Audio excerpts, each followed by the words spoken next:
Right, good morning, everybody. Welcome to Wednesday. Alan, how are you today? You good? They can be better. How are you? I'm very good, mate. I'm very good indeed. What I love about this is obviously we were just having a bit of a conversation before we went live. And for somebody that lives in tech, AI, and everything else, you've just gone through a tech detox for the last 2 weeks, Uh, which I can imagine was amazing, had its ups and downs at the same time, right? so like it was a meditation retreat, Lee. That's what they end up calling it. And it was 12 hours of meditation every day. So you don't even have access, like time to do anything else. And yeah, and then no technology for 2 weeks. You would think it's amazing, but I was just saying to you earlier, you don't realize how much of a grip technology has on your life. And Yeah. so it was super tough actually. I found it really tough. I could imagine, mate. I bet you didn't know what to do with your hands. It's kind of, normally you're scrolling or looking at emails or replying. It's just, Yeah. yeah, I remember I would be walking and I would see someone with their phone in their hands in the center that I was in, but I would look back again. I would go, oh, they don't have the phone on them. I thought, oh, I'm starting to hallucinate now. It was very strange to say the yeah, least. absolutely. Well, good morning, everybody. Thank you all for joining us again for our live session today with Advisory AI. Advisory AI. Put your teeth in this morning, Lee. A little bit different to our usual setup. This is going to be much more conversational based. I think we're going to see some demos as well. So this is a really good opportunity for everybody in attendance. If you've got any questions at any point, please do fire away in the chat function. So there's two ways that we can communicate today. So as you can see, there's a chat function where everybody can see who's communicating to who, or there's a Q&A section. So if you want to ask a question a bit more anonymously, do so on the Q&A function, and we will answer that as we go along. As always, we expect the session to run for the full hour, so please do stay with us, participate. We've got some polls and some questions to ask you guys and girls in the room as well. When you exit today's session, there will be a feedback form that will pop up. As soon as you hit end webinar, a feedback form will pop up. It's at that point we'd love to hear how you thought today's session went. But also, if you do require CPD from today's session, on the feedback form, there will be a section that asks you, do you require CPD for today's session? Let us know, and we'll get the CPD certificates over to you all. So we're going to kick things off and we're going to get going right away today. A little bit about the club. Behind the club is Amanda. Amanda has was the MD of two AR businesses for many, many years on the employed side, self-employed side. So got a really good background in growing financial planning businesses. Myself and Lewis, we've run a fixed fee subscription recruitment business for over 10 years now. So we've been helping firms with not only scaling through recruitment, but through culture, through retention, and through proposition attraction as well. Jade is the glue to everything we do. We couldn't do what we do without Jade, the backbone of the business. I've put my QR code on there as well, so please do connect with me on LinkedIn. Off of the back of today's session, we will produce a newsletter. There will be video snippets, not from just this webinar, but from all of the webinars that we run throughout the club as well. So if you want to keep up to date with what we're talking about, do connect with me on LinkedIn.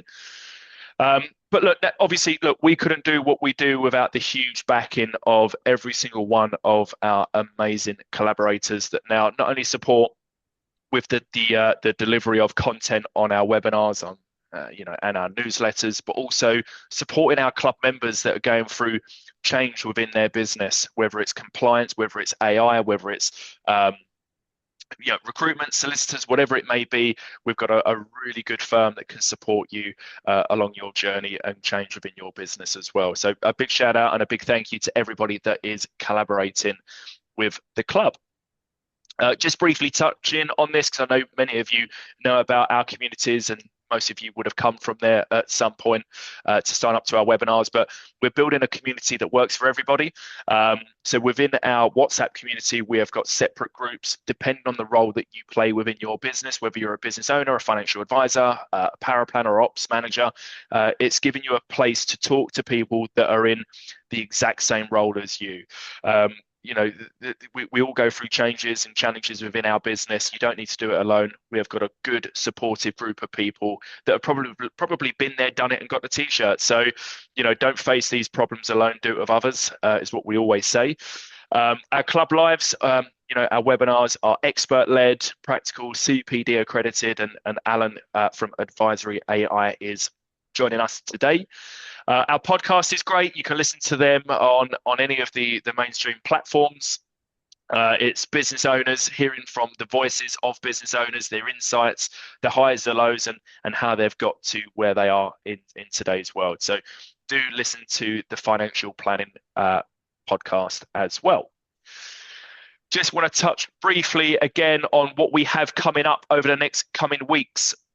Next Friday, we're back to a Friday session. So next Friday at 10 a.m, we are with ISIO, bonds that aren't boring. So we're really looking at the role of asset allocation in driving long-term outcomes, why diversification is often underused in retail portfolios.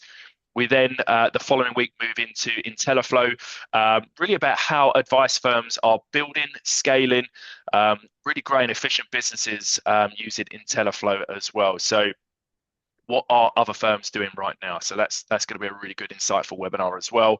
And then we're over to FE Fund Info, the Nexus Blueprint. So really how advice workflows can be streamlined from end to end as well. I know we're going to be talking a lot about streamlining and automation and AI today with Alan as well. So we've got a good lineup of webinars coming up throughout May. So please do have a look at our webinar program on our website. Sign up to any that you feel would be of interest. All of them are CPD accredited as always. And we've got a massive library now of webinars as well. So if you ever want to revisit any of our old content, you can do so on our webinar page on the website as well. An introduction to Alan.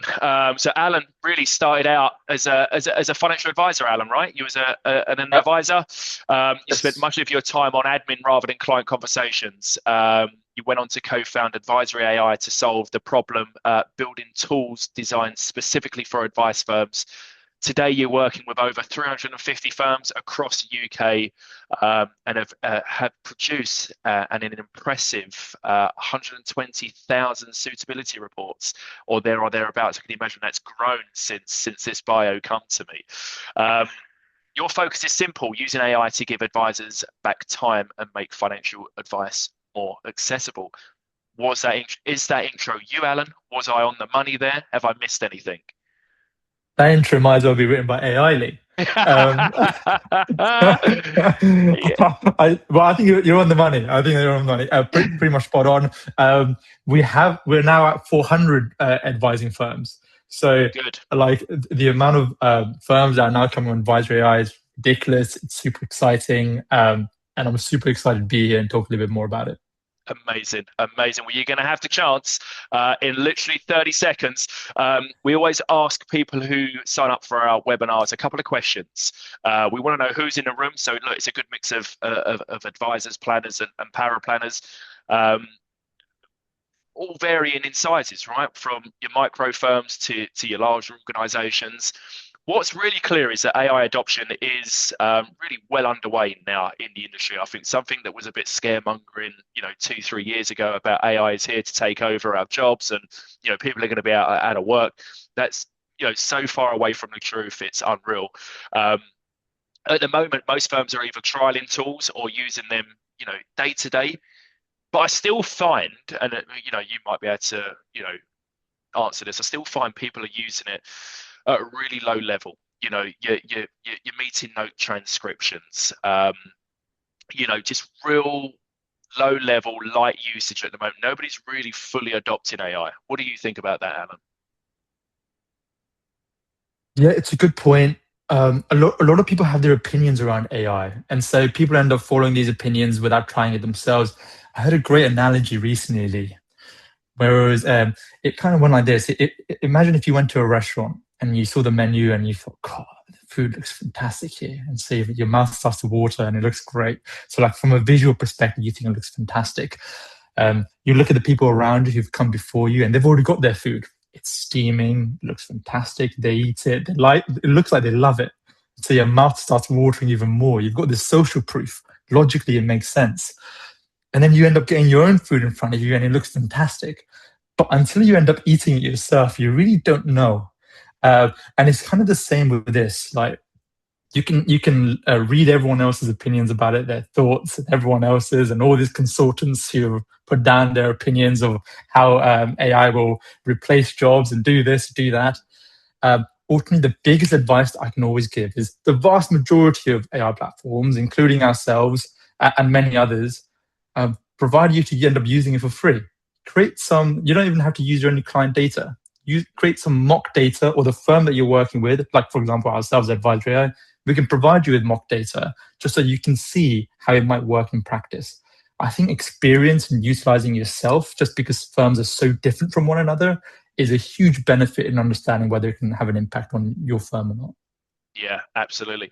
Would you say firms are missing out if they're not on the bandwagon of AI at the moment? Are they being held back? Are they not fully utilizing the efficiency that AI can bring to people's businesses? So my opinion in that is, you don't have to use AI. You don't have to. Like, if we talk about AI and go, great, go ahead and use AI, use AI. I think we're looking at it from the wrong lens. If we look at it from that lens, we're being very solution orientated. We should be problem orientated. So you as a firm, what are your specific challenges as a company? What are the goals that you're looking to achieve? And what are the biggest bottlenecks in achieving that goal? And if one of those solutions for that problem that you're outlining happens to be an AI software, absolutely use it. But it's not to say that there can't be another software as a service application that's not better suited, even though it's not AI. I do think AI is revolutionary. It has a huge impact in the areas that it can help in, but not to say that it's the one-stop solution or it's a silver bullet for every problem a company has. Absolutely. Absolutely. I'm going to stop sharing my screen. We know this is going to be a little bit more conversational led. So please, as I said, fire away with any questions that anybody has. We've got a few polls that we're going to run throughout as well. So Alan, over to you, sir. Let's see if we can address some of the concerns and thoughts in the room.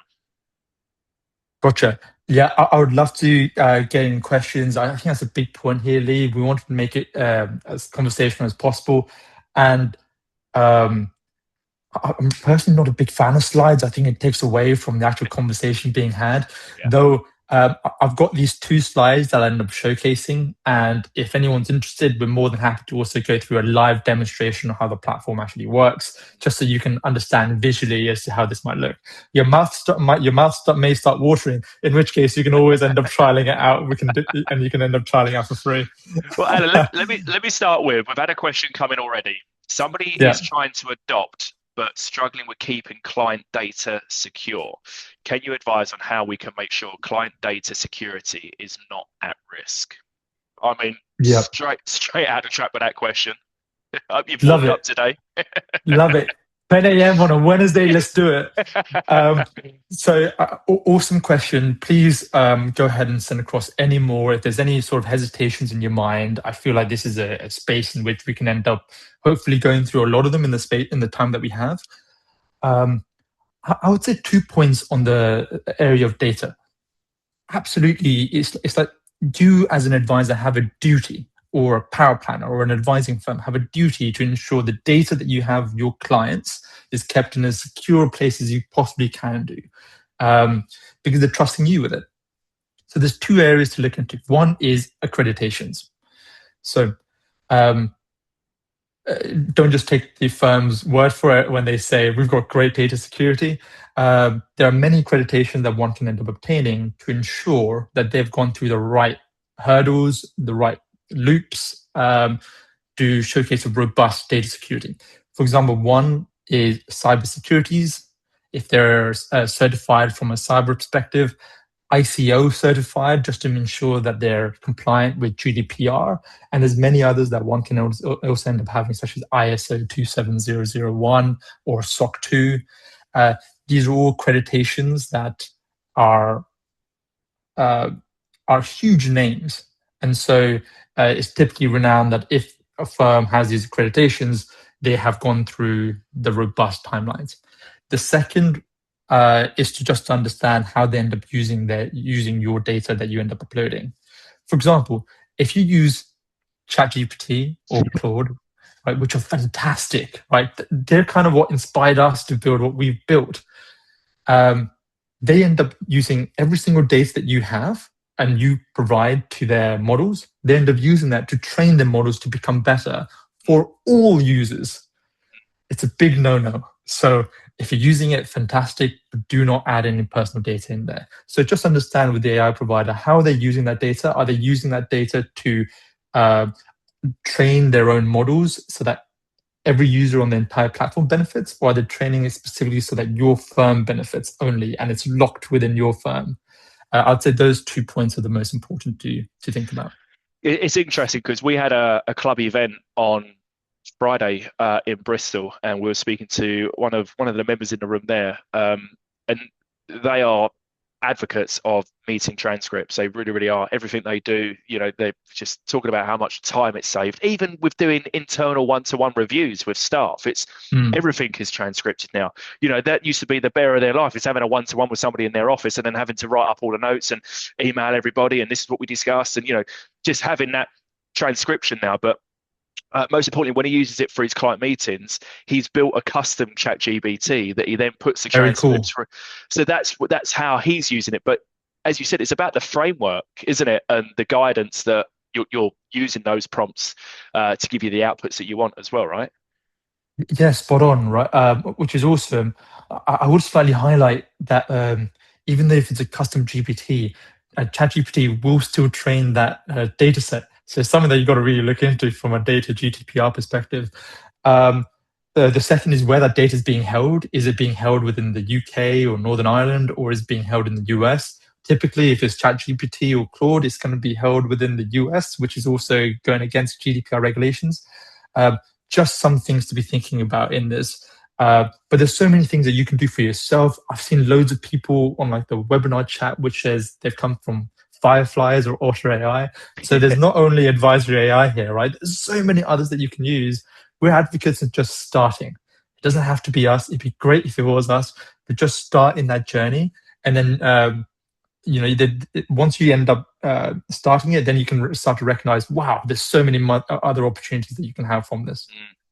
I see a message a minute ago and it's disappeared, but I caught a glimpse of it about Advisory AI's note taker being far superior than any others that they've tested at the moment. What are you, and I missed the last bit, but what are you doing to your tech to adapt it to make sure that you're staying on top of your game and you're outperforming, these other AI providers? Yeah, I think that was Alex that sent that. So thanks for the shout out, Alex. I really appreciate it. So two things on this. One is it's domain expertise, I think, is one of the most important facets in building this out. And I was lucky enough where everything that we end up generating as an output, or anything that we end up building for the future, is specific challenges that I myself had. And so when I go through them, I go, it's just not quite right. I wouldn't be happy with that. I wouldn't be happy with that. And we can go through these iterations. But the great part about this is now in the company, it's not just me. We have about 6 to 7 practitioners, people who are licensed financial advisors or licensed power planners, or people who have worked from an administration perspective in financial advising companies, who are building out our complete tech stack. We're building out the future of what we're building out.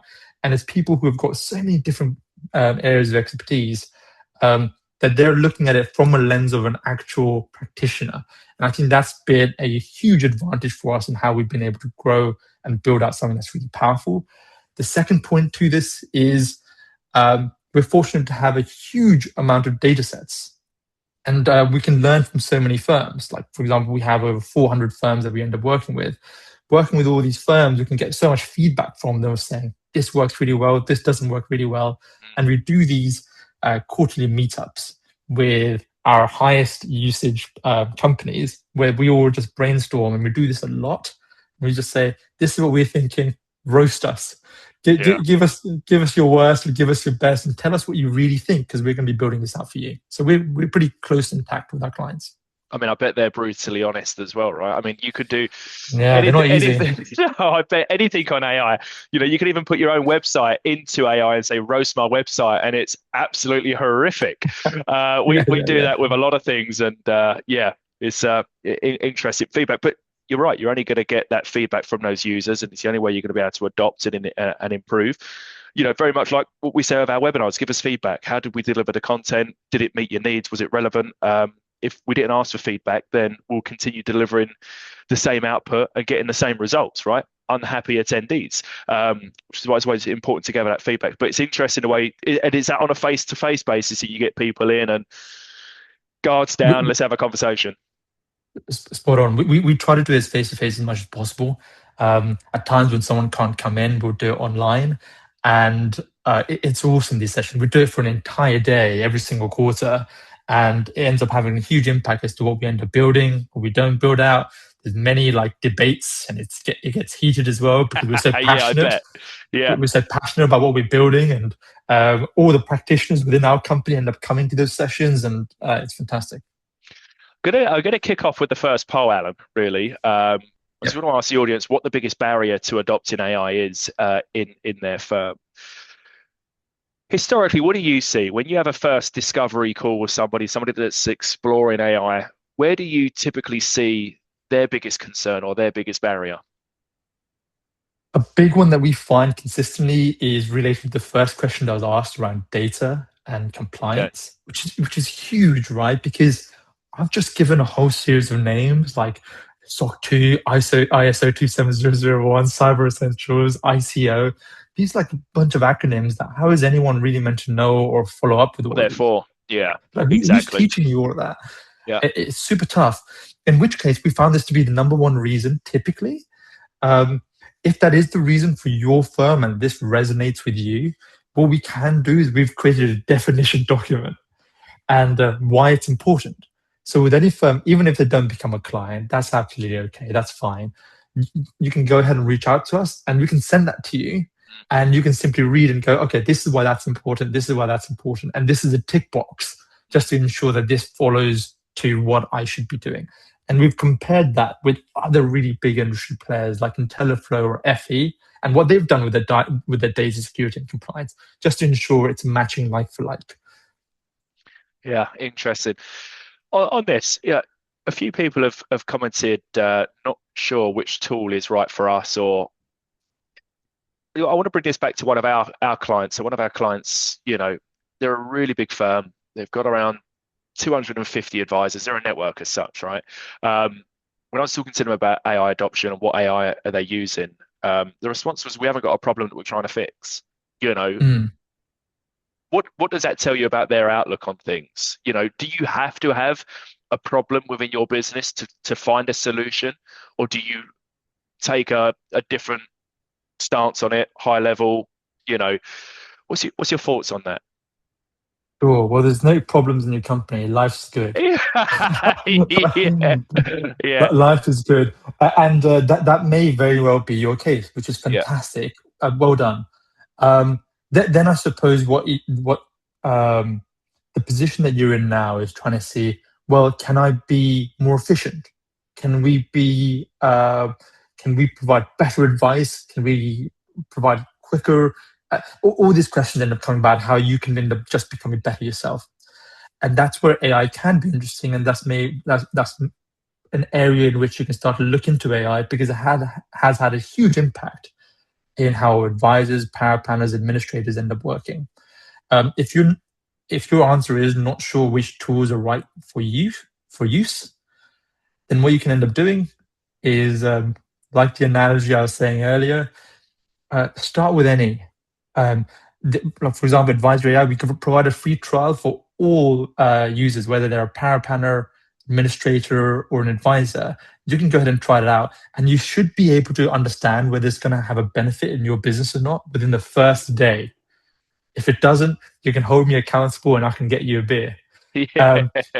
But within the first day or within the first usage, you should be able to see, is this going to be something that's valuable for my business or is it not? So you can either go ahead and try it out straight away, or comparatively, book yourself in for a 30, 45-minute demo, and then you can exactly see how could this ensure that we become more productive in one area over the other. A large large amount of time as to why people haven't used AI yet is typically because they haven't seen the sort of impacts that it can make. And so a demo in that case may be very helpful. And it's really interesting to see that that's actually 44% of the people here. Yeah, absolutely. I mean, very much like what we do in our business, it's very much we speak to everybody and say, what is a task that is repetitive? What task are you doing every day, every week? What task is time consuming? Let's just have some ideas, and you don't always notice a problem until you have a solution that just eliminates that completely. Even when I think back to pen and paper, gone are the days of pen and paper, right? I moved from pen and paper to a Remarkable, because a Remarkable, you can write all your notes up and then email it to you, so it just took that away from writing it down on pen and paper, then typing it all up. So it was just bridging that problem there. But now with AI, if I have to write something down, I have to look for a piece of paper. I don't even know where there's a piece of paper on my desk. Even face-to-face meetings, that we have little things that transcript all face-to-face interactions as well, and it just makes you so much more present in the moment that it's capturing absolutely everything. And that's a massive time-saving exercise. Just absolutely everything. And when I get invited to a meeting and I don't have permissions to use my I use Copilot, so using the Copilot transcription, if I don't have permissions, I almost panic thinking, oh my God, I'm going to have to write notes. I haven't written notes in ages. So I think it's just being open-minded to trialing stuff that's new that you're not used to using. Spot on. And Lee, we've got like an awesome point here brought in by Charles. I don't know whether you can see it from your side. Essentially, Charles put down, we're chatting a lot of generalities. Can we end up seeing something? I love it, Charles. Straight to the point. Let's go. Okay, cool. In that case, what I'll end up doing is I'll show you three things, or rather, I'll introduce four names, which is Evie, Emma, Colin, and Atlas. And that should cover you for your entire business from an advice perspective, power planning, administrative, and compliance, as well as operations. Gotcha. Could you allow me for sharing, Lou? You should be able to, mate. Your co-host. Let's double check your permissions. Wait there. Yeah. There we go. You should be able to hit the share button now, mate. Awesome. Fantastic. Thanks. Okay, great. Let me know if you can see this screen okay. We can indeed, mate. Absolutely. Awesome. A bunch of things are going on. I'm going to go for the most simple use case initially that a lot of you may already be aware of. So pardon me for showing how to suck eggs. But in this initial instance, what we'll do is a simple meeting note. So I've uploaded a recording. Now, of course, comparatively, if you are already integrated with Teams, Zoom, or Google Meets, you'll have our meeting note taker actually attend your meeting, and it will record it and it will transcribe it, ready for to be created into a meeting note here. Comparatively, you don't only have to use a recording. You might have also gone through an Excel file in that meeting. You might have gone through a cash flow modeling software. Whatever that might be, what you can do is end up uploading any of that extra documentation, and Evie can go ahead and review all of that to create the output that you'd like to. So it's starting to go ahead and create it live for you, and it's doing a whole bunch of different things. So it's like, and it's creating the tables for you, and it's starting to have the entire documentation created. All in all, you should have the entire meeting note created for you within a span of about a minute, when in the past, it might have taken anywhere from 30 to 45 minutes. Now, as it's starting to get created, one of the things that a lot of advisors will have to do in this instance is go, great, I've just created the entire meeting note, which is fantastic, but now I have to update my CRM. Cool, a pain in the backside. What you can now do through Evie through Advisory AI, you can click a button to go ahead and update any of your CRM that you might use. And we currently integrate with IntelliFlow, Curo, Planner, Xplan. So what you can end up doing, clicking a button, going ahead and updating that. And this will do what many others do as well, summarize meetings, also look into vulnerabilities as well. We had a really cool instance recently where the connection wasn't too great. And the client ended up saying, I can't really hear you properly. Can you say that again? Can you repeat that? And in the vulnerability section, it put down the client may be hard of hearing. So that's really interesting how you can analyze bits of information to go ahead and ensure that you're not missing any parts. Interesting. Next steps and actions. And then the last point here is outstanding topics. Like, for example, here it's just listing out all the things that you could have talked about in relation to that specific meetings, but you didn't. So just so you're aware of that. So from a training and monitoring tool as well, it could be very useful to have oversight on client meetings from the advisors to see what was discussed, what wasn't discussed, and to, if they're developing and growing team members, it's a useful tool for that aspect as well.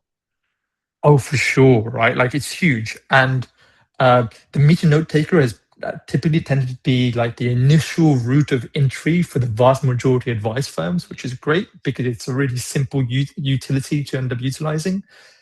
What I would say, though that's a huge benefit, and I'd highly recommend that to anyone, and people can use that straight away, what we've found the tool that creates the biggest impact, the one that's changed how a lot of advising firms work via AdvisoryAI, has by far been Emma. And I'll just show Emma really quickly here as well. So with Emma, you get a whole series of templates available to you of what you can end up doing. And let's say I want to go for a really tough one because you want to test out Emma for this demo today. I'm going to go ahead and create a suitability report. And if you can think for yourself around how long it takes people to write a suitability letter, and it'd be great to know this from the comment section, and if you could send some times down, how long it takes to create, say, a multi-recommendation report, we found that this can vary anywhere from 2 all the way to 7 hours. And so what you can now do is, if you're starting to write this out, you can simply go ahead and upload all of the documentation that you normally go ahead and analyze when starting out a suitability letter. This could be a meeting note, an illustration, I've got FE analytics, fact find, the seeding scheme documents, ROI calculation, pretty much like any bits of information you may normally have to go through as a power planner or as a financial advisor. You just go ahead and upload all of this here, or even Excel documents. And what Emma will end up doing is reading, cross-referencing, analyzing all of that and going, okay, there's a lot of information here. Let me start to figure out what to end up writing out in a suitability letter. And what it will do, I'm just conscious of time, of people waiting. I've already got this one ready. It will create what we like to call Emma's snapshot. And what Emma's snapshot, it's an insight into Emma's brain. Rather than you have to read a 21-page document, what Emma's doing here is going, hey, here's a summary for every single section, and can you just tell me if I'm right or wrong? And so what you can do is go, great, that looks good so far. And then you can just simply go down and go, great risk profile assessment. That all looks good. There's nothing wrong with that. Or you can go ahead and change anything if you'd like to as well, and then go ahead and comment anything.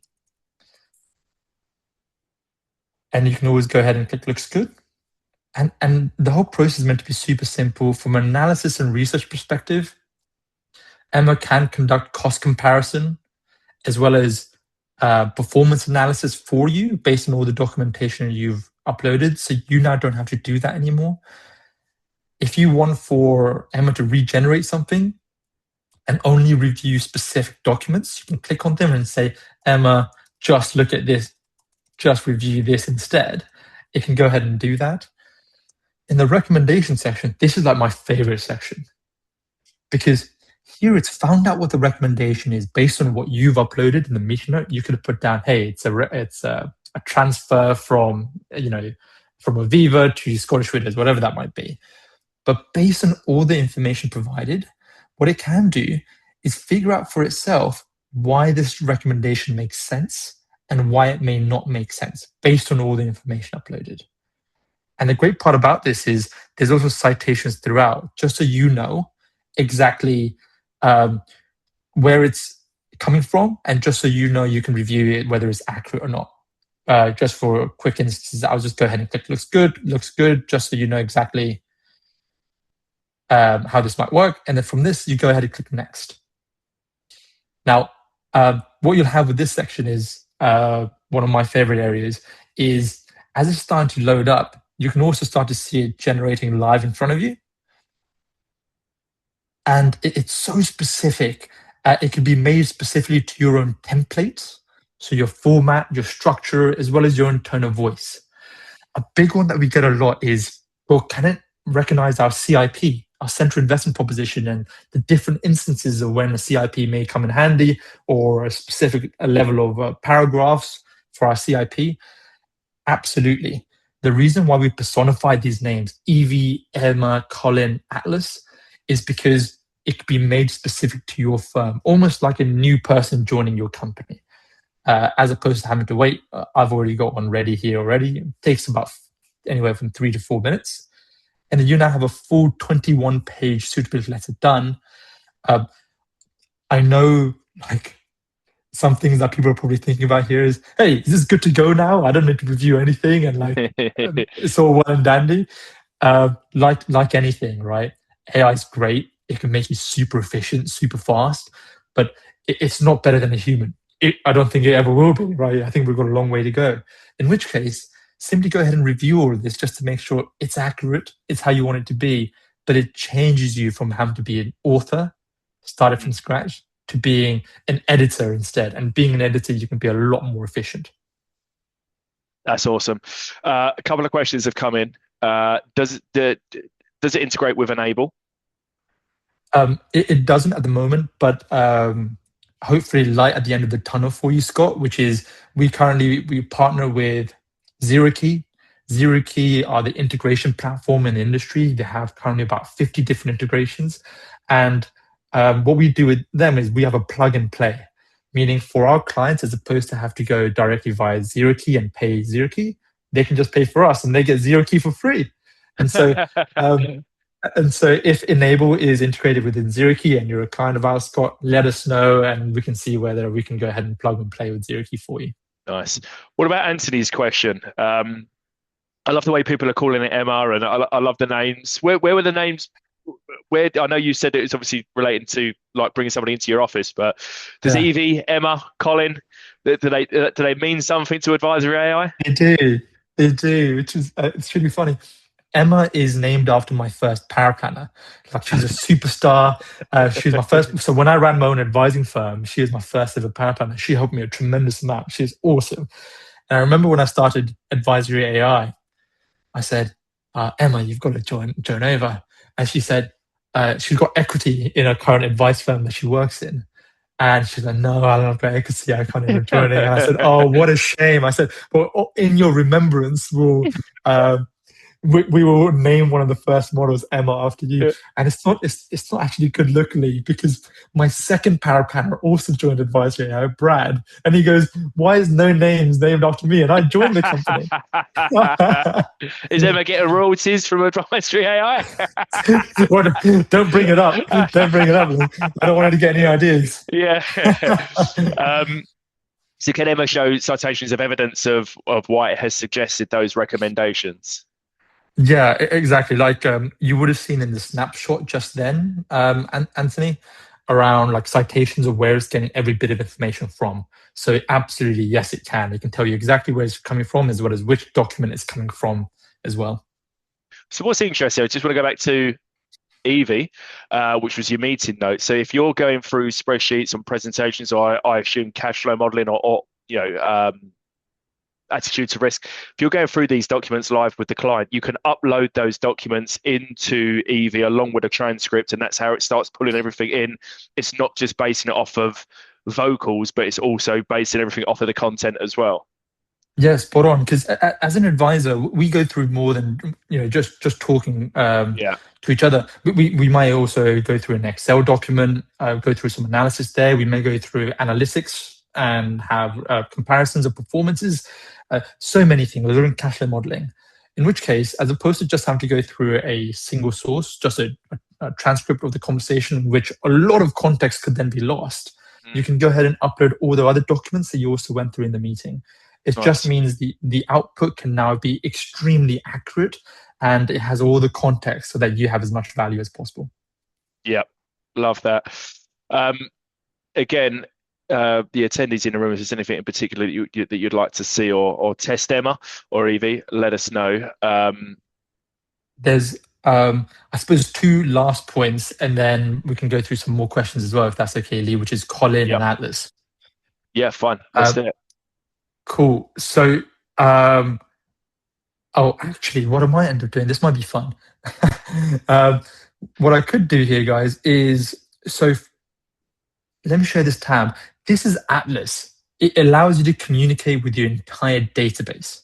So this is where, like, imagine, if you will, right? So you're running your current practice. We just passed tax year end. A question that you might ask is to yourself, okay, how many of my clients haven't utilized their tax allowances, their annual allowance, their ISA allowance? Atlas can now do that and research your entire database of data, from your CRM to what's in AdvisoryAI, and give you any answers to any questions you might have in relation to the data in your company. Oh, mind blowing, right?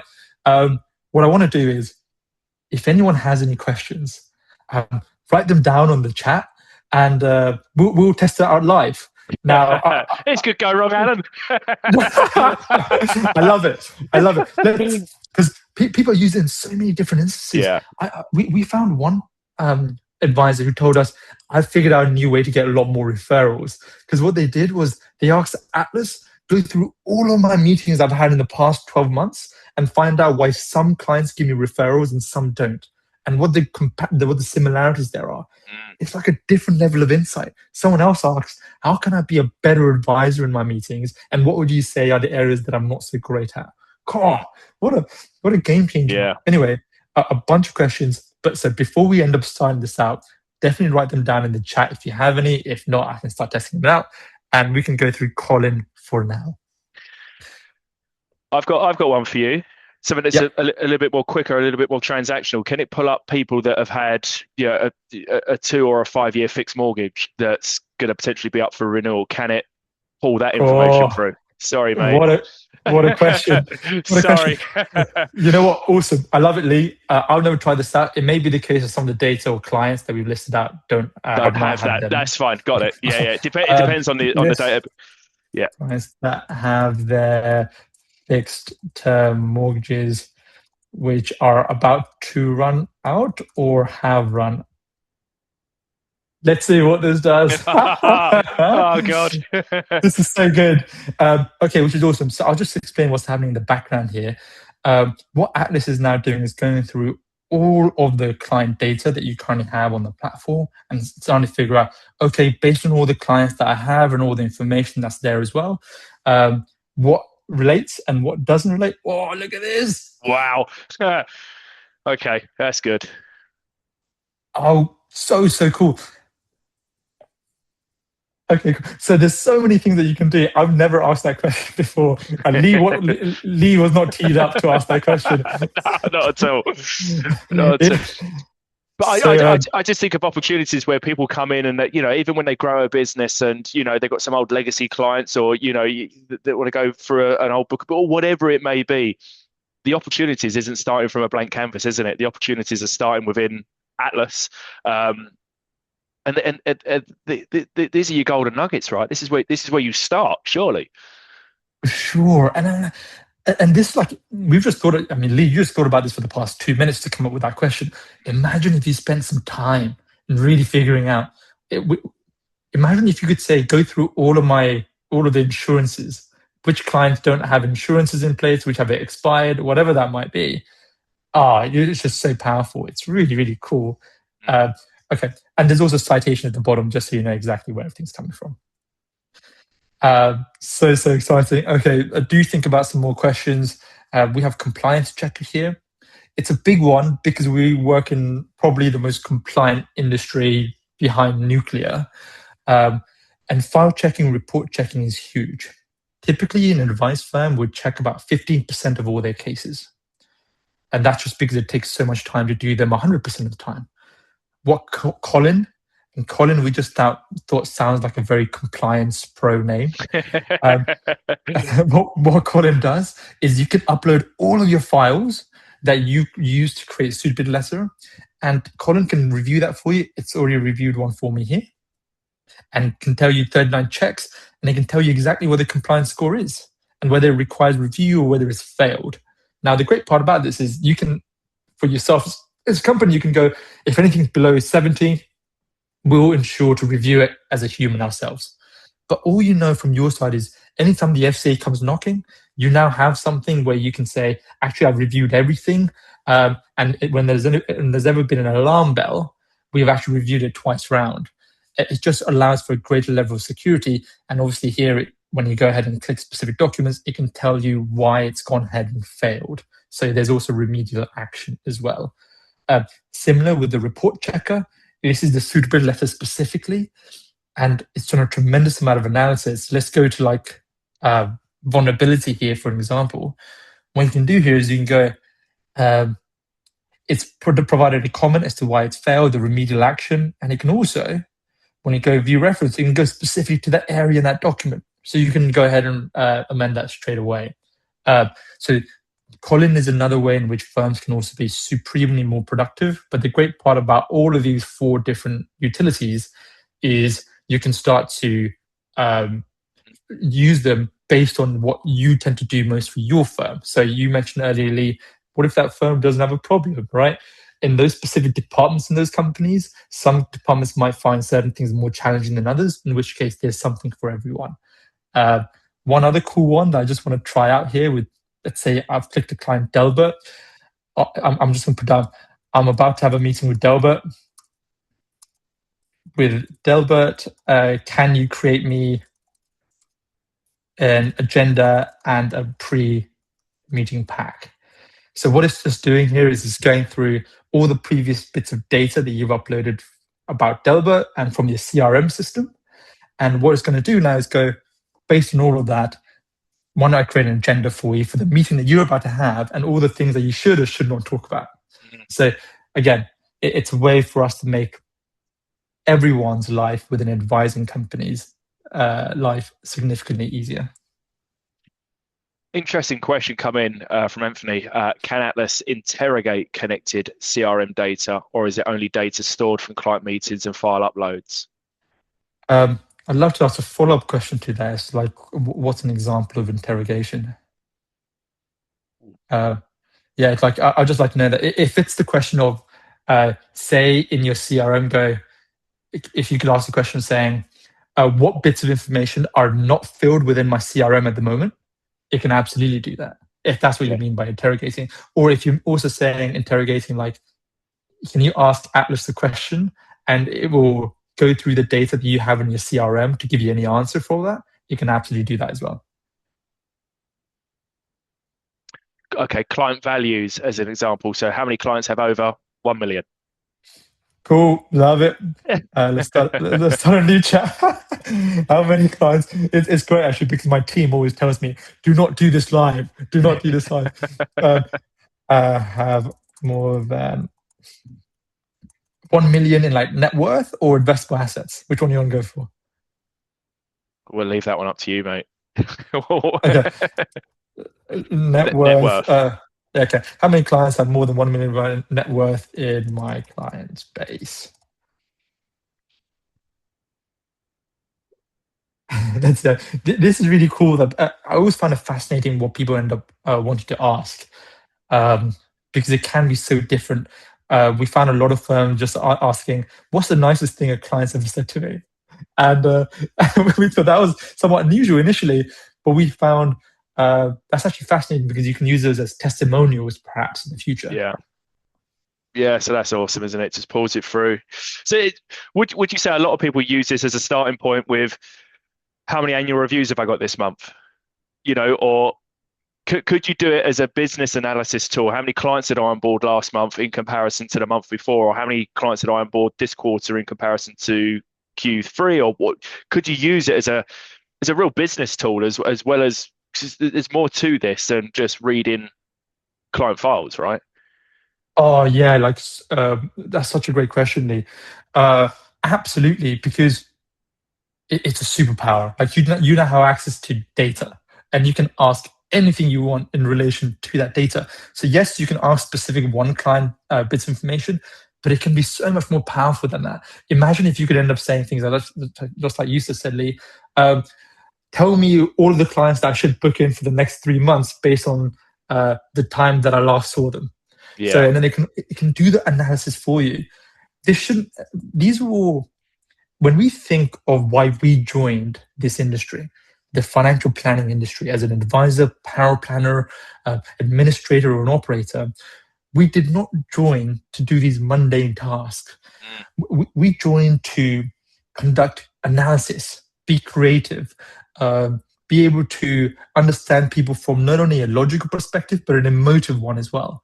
And the whole point of Atlas is how can you take away everything outside of those things that you love doing?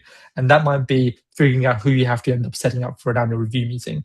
But it can do a little bit more than that. So imagine if you could also ask, who should I book in for a meeting based on life events?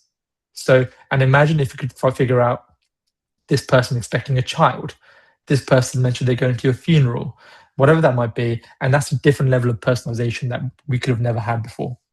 yeah. Someone's also asked, so is the output only as good as the input? Um, I think my understanding from AI, the most people that don't like the output of the AI is because the input wasn't good enough, right? It's, Yeah. a lot of people will trial ChatGPT, ask it something, and the output they get is that's not what I wanted, but it's because of the prompt that you put in and the input kind of thing. If appropriate client conversations aren't being had, will it highlight this or try to fill in the gaps? Does the system challenge the proposed advice or highlight alternative solutions? Can it collaborate? Sure. Awesome. So all of our models work in an algorithmic, then LLM basis. So the first loop that it goes through is yes, if this, then that, if this, then that, yes or no. It's Mm, zeros and ones. That ensures that any time in which we don't have the data, the LLM will immediately go, there's not enough data for this, or I don't have the data for this, therefore it just won't go ahead and answer. mm, People can find that frustrating at times, but what this means is it's extremely accurate. Um, the second point to it is it should always be reviewed by anyone. Like I was mentioning earlier, we wish AI was a silver bullet, but it's not. It makes it supremely more efficient, but it should be reviewed by an individual nonetheless. And um, what's really helpful about this is the citations. How can we make that process of review as easy as possible? And you can go ahead and you can utilize those citations to go ahead and doing that. mm. So I'd say those 3 points are really important in going ahead and utilizing, like, especially things such as Atlas. Yeah, yeah, that's cool. That's cool. Appreciate we are 6, 7 minutes out from the hour as promised. So if anybody's got any final questions or want to see any of this working to their benefit, then do just fire away. I'm just having a quick look. Yeah, someone's asked, do we have a list of common pitfalls yet? Oh, what, like a list of things that don't work very well? Yeah, possibly. I think that's what we mean by that. Sure. Like, such a good question, Ian, and no one asked. w- Um, we do. So, like, come along, work with us, and we can end up sending that over to you of the things that you should be, I suppose, doubly aware about, like Yeah. supremely more sensitive on, and those areas that you can be more confident in. So, awesome question, and yeah. A question that I love here from Alex, and we ask this to every tech provider. You know, what's your 5 year plan for Advisory AI? The 5 years is quite far fetched. I get that when we look at tech because tech is evolving so quick at the moment. But if you could have a roadmap for 2026, what improves with Advisory AI over the course of 2026? Would you say, Alan? The biggest thing. So, um, So I want to say two things, and we're so excited about this, right? And also, just want to shout, Charles has also put down. This is a really interesting demo. Love it, Charles, because you're the one that pushed us to do the demo, which is great. And I know. so, awesome question. Thanks a lot, Alex, for asking this. Two things. We're going to be doubling down on Atlas. And I mentioned this earlier quickly with ZeroKey. We've got this exclusive partnership with ZeroKey where we're the only AI provider that ZeroKey is working with. We can now access so many different platforms all in one. Not only your CRM, your cash flow models, your platforms that you invest from. So what if you can envision this with me, what if you just never had to leave Advisory AI? What if you were just in one platform to do everything? You just had a meeting with a client or a prospect, and you now have to create a cash flow model. What if you could just go ahead and tell Atlas, based on the meeting and the fact find, create a cash flow model for me? Based on this meeting, populate the CRM.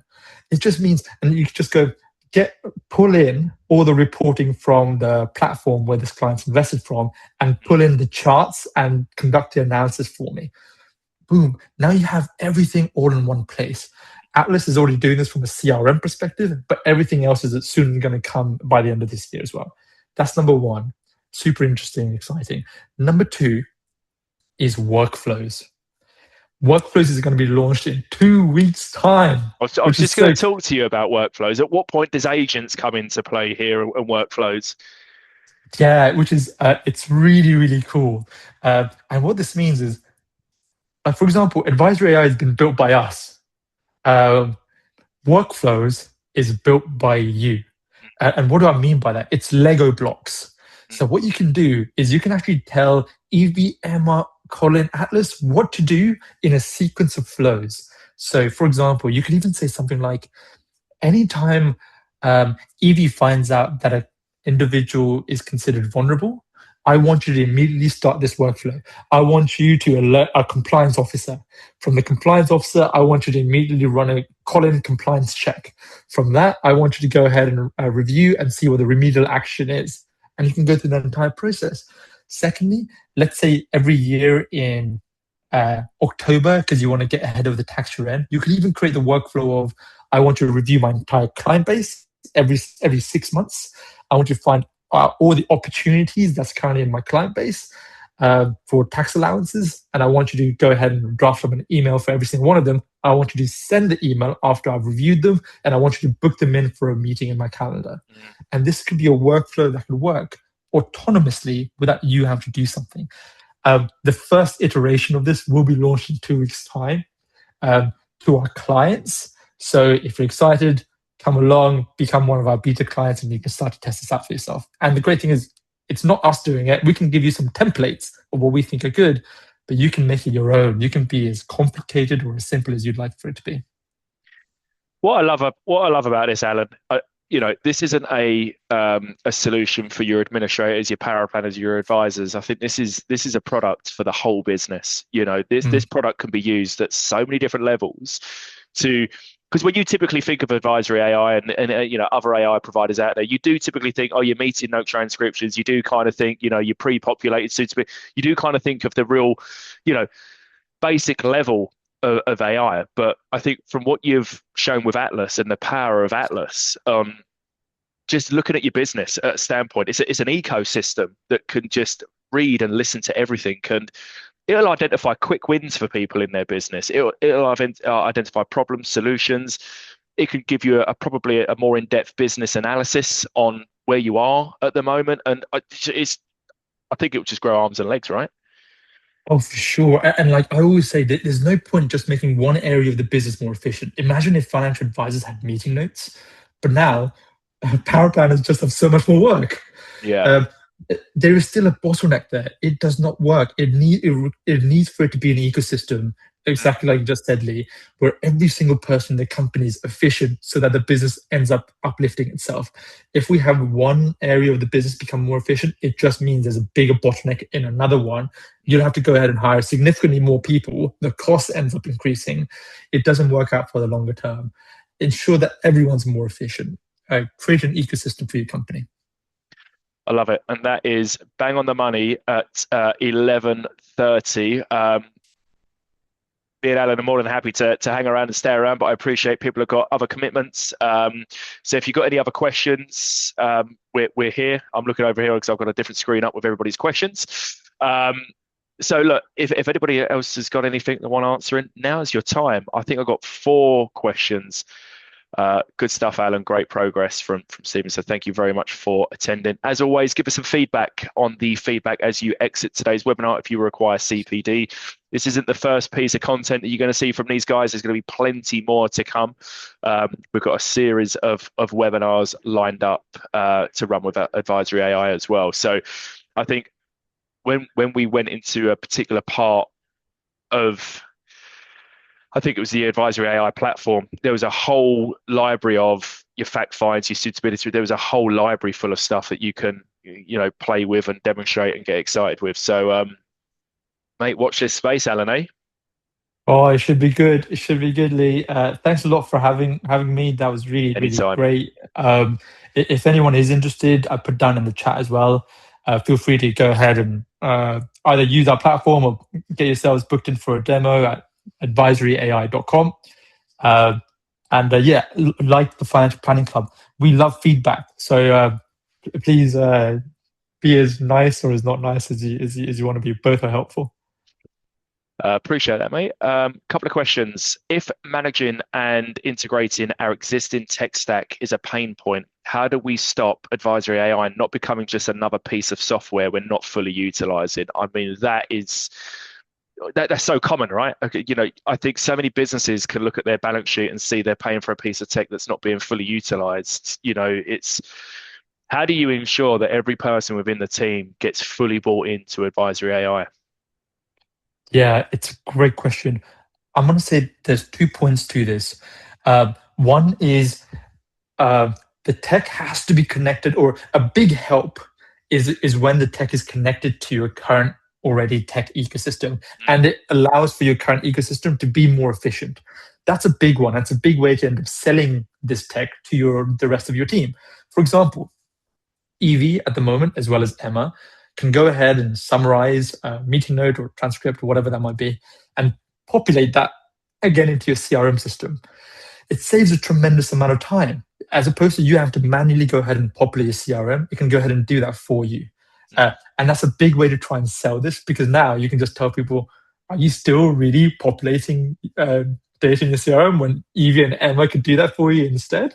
It's a big way for firms to people just go, oh, you're right, why am I even doing this? Because it makes my current life easier. The second point is we have account managers within Advisory AI who are ex-financial advisors and ex-paraplanners.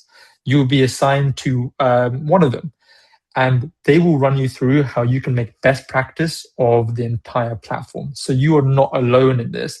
You'll have someone that can hold your hand through the process, just so you're not missing out on anything and you're making the most out of the platform. Yeah, sounds good. Charles said, apologies if you missed this, but is this system powered by a third party like ChatGPT or Claude? No. So we use open source models, such as like Llama or Mistral, and we end up fine tuning them specifically for the financial advising industry. Nice. Claude and ChatGPT are still great because you can use them from an API perspective and you can still be secure. But we found that fine tuning it via open source enabled for us to have a lot more flexibility in the sort of outputs that we can create. What are the parameters that Advisory AI work within?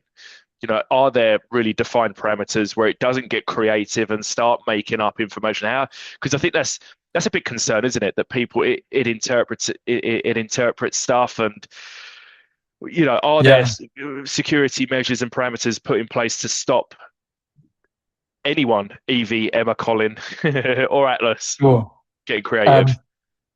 Absolutely, there is. So in specific areas which are a lot more dangerous than others, like for example, for it to make up a recommendation, or for it to say things like, there's a big no-no in the industry, right? When you say guarantee, so you should never say a word like that in your life. And so it's things like that. It will go ahead and not conduct. But the second part of this is it can also vary for your specific firm. Firms work in very different ways. They may want insights from Atlas. So when they talk to them, they might go, hey, for this client, what recommendations may make the most amount of sense? And they may want for Atlas to end up analyzing all of that to give it some ideas for the advisor to say, I disagree. Oh, that's interesting. Let me look into that further. So depending on you as a firm, all these models can be trained specifically for you. That's number one. But secondly, it gets better and better because it has a memory function.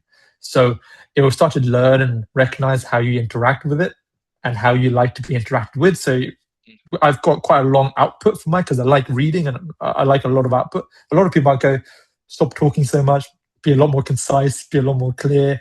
And then Atlas will start to recognize that and it'll start to conduct that going forward. So one is, yeah, we do already have parameters in place, but secondly, they can be loosened or they can be tightened based on your firm. A question I always like to ask, and it is around costing, mate. The cost to an advice firm, is it based on usage? So the more you're using advisory AI, tokens is used a lot in AI, right? It's the tokens that you're using. Is that how this model is built, or is it based at firm level, user level? How does that look for advisory AI? At the moment, it is on a per user basis. So you pay a monthly amount and you can use it as however many times you want. It's super interesting you bring that up, Lee, whether it's on a per usage basis. We've been contemplating and thinking about this a lot. This may come in the future with Atlas, but at the moment it's on a per user basis. Actually, in honesty, everyone, Evie, Emma, Colin, all of them currently get Atlas for free as an add-on, which is currently kind of crazy. Yeah. But soon enough, we'll either be adding in a token usage basis or a per user basis. Yeah, interesting. Well, look, there's still a lot of people hanging around. Useful session. Yeah, CPD confirmation. Yeah, Paul, on the feedback form, if you just let us know, we'll get CPD over to everybody as soon as we can. Will definitely be this week regardless. If there's any final questions, do let us know. If not, thank you again for joining us. I know we're 7 minutes over, but Alan, you're very much like me. We can sit here and talk about this stuff all day, right? Keep going. New ideas. Mate, I would love to have half an hour of Atlas. I'll put it through its paces. I want to know. I think about it for our club members, that are going through growth, business development opportunities. You've got a CRM that's full of business development opportunities. Instead of always thinking about outside of your business, what do you have access to within the four walls? I'd be using Atlas as my starting point, and I'd be going mortgage protection, annual reviews, ISA allowance. You've got access to it. They're already buying clients. It's so exciting, and we don't know how to. We don't really know the capacity of this, right? No, you don't. Yeah. We should probably end up having like a bounty to say the first person that ends up breaking Atlas gets this. Yeah, send it over. I'll have a go. Brilliant. Cool.